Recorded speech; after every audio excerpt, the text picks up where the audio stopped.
आदाब, मैं आगा खुर्शीद खान।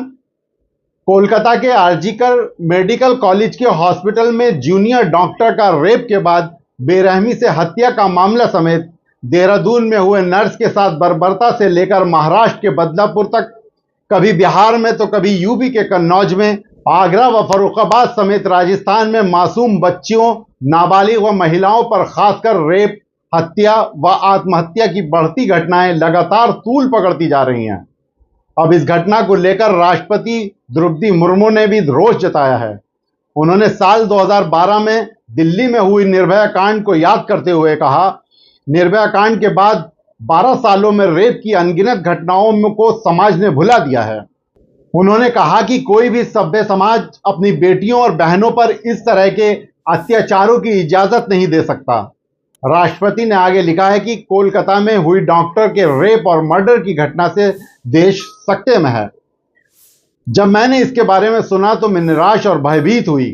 ज्यादा दुखद बात यह है कि यह घटना अकेली घटना नहीं है, यह महिलाओं के खिलाफ अपराध का एक हिस्सा है। ये कुछ झकझोर देने वाली घटनाएं जो पिछले दिनों हमने देखा है, ऐसा न जाने कितने मामले हर दिन अखबारों की सुर्खियों में होते हैं।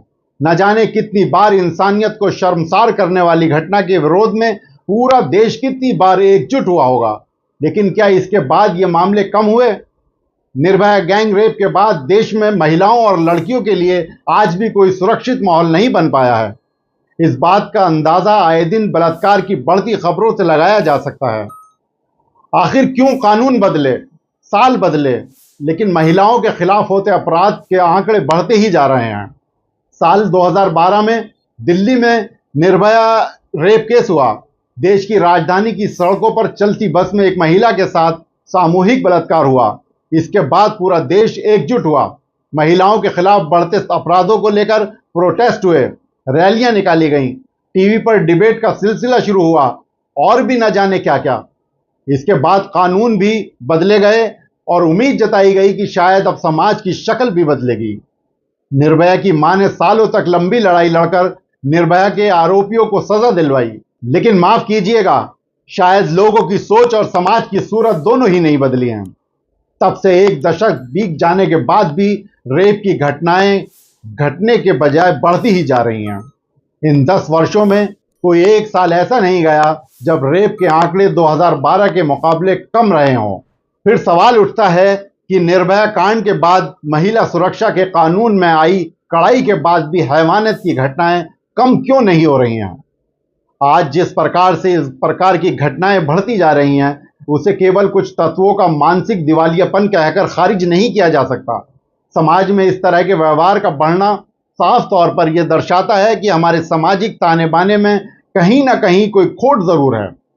यहाँ यह विचार करना भी जरूरी है कि यह खोट अपने आप पैदा हुई है या फिर जानबूझकर पैदा की जा रही है। दिसंबर 2012 में हुई दिल्ली सामूहिक बलात्कार की घटना के विरोध में जिस तरह से जनता सड़कों पर उतरी थी, उसे देखकर लगा था कि शायद हमारा समाज जाग गया है। निर्भया मामला सामने आने के बाद लोगों में जागरूकता आई है। इसका नतीजा यह हुआ कि ऐसे मामलों की रिपोर्टिंग बढ़ी है, लेकिन अभी भी घर के अंदर होने वाले ऐसे अपराध के मामले सामने नहीं आ रहे हैं। निर्भया का मामला सामने आने के बाद लोगों में एकजुटता, रोष और संवेदनशीलता देखी गई थी। अब वो खत्म हो चुकी है। विडंबना यह है कि निर्भया मामला सामने आने के बाद कानून भी सख्त हुए हैं, लेकिन न्याय लेने की प्रक्रिया अभी भी लंबी है।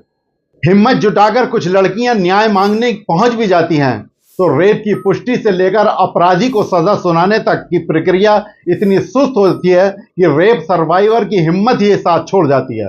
जरा सोचिए, अगर फास्ट ट्रैक के तहत 90 दिनों के अंदर दोषियों को पकड़कर सजा सुनाते हुए फांसी दे दी जाती, तो कहीं न कहीं कानून के प्रति लोगों का भरोसा मजबूत होता और कुकर्मी मानसिकता में खौफ भी दिखाई पड़ता। लेकिन यहाँ एक के बाद एक घटना घटित हो रही है और हम कभी मोमबत्ती जलाकर विरोध करते हैं, तो कभी फेसबुक, ट्विटर पर हैशटैग लगाकर न्याय मांगते हैं। सड़कों पर आंदोलन से लेकर अनशन होता रहता है, लेकिन स्थिति बिल्कुल वैसी ही दर्दनाक बनी रहती है। हैवानियत और दरिंदगी की ऐसी घटनाओं पर गुस्सा जायज है, लेकिन केवल गुस्से से ही किसी भी समस्या का समाधान नहीं हो सकता। हमें ठहरकर यह सोचना होगा कि बार बार इस तरह की घटनाएं क्यों घट रही हैं। सवाल यह है कि क्या पितृसत्तात्मक समाज महिलाओं को सच्चे अर्थों में सम्मान देता है? एक तरफ हम महिलाओं के मामले में स्वयं को प्रगतिशील मानते हैं, तो दूसरी तरफ महिलाओं के प्रति हमारी दृष्टि साफ नहीं होती है।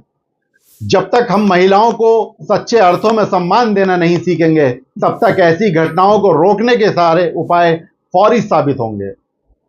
एक सच्चाई यह भी है कि हमारा समाज सड़ता जा रहा है। सस्ता डेटा और फूहड़ वेब सीरीज से लेकर पॉर्न साइट्स देखकर मनोरंजन कर रहे युवाओं की मानसिकता में यौन कुंठा इस कदर हावी हो चुकी है कि इनके लिए सजा भी मायने नहीं रखती। हम सब की कोशिश होनी चाहिए कि ऐसी वेब सीरीज और फिल्मों पर बैन किया जाना चाहिए जो समाज में एक फूहड़पन लाने का काम करती हैं। इस तरह की फिल्में कहीं ना कहीं समाज और संस्कृति दोनों के लिए खतरा हैं, और इसके लिए जरूरी है कि हम सब एकजुट होकर ऐसे समाज विरोधी फिल्मों का विरोध करें। शुक्रिया।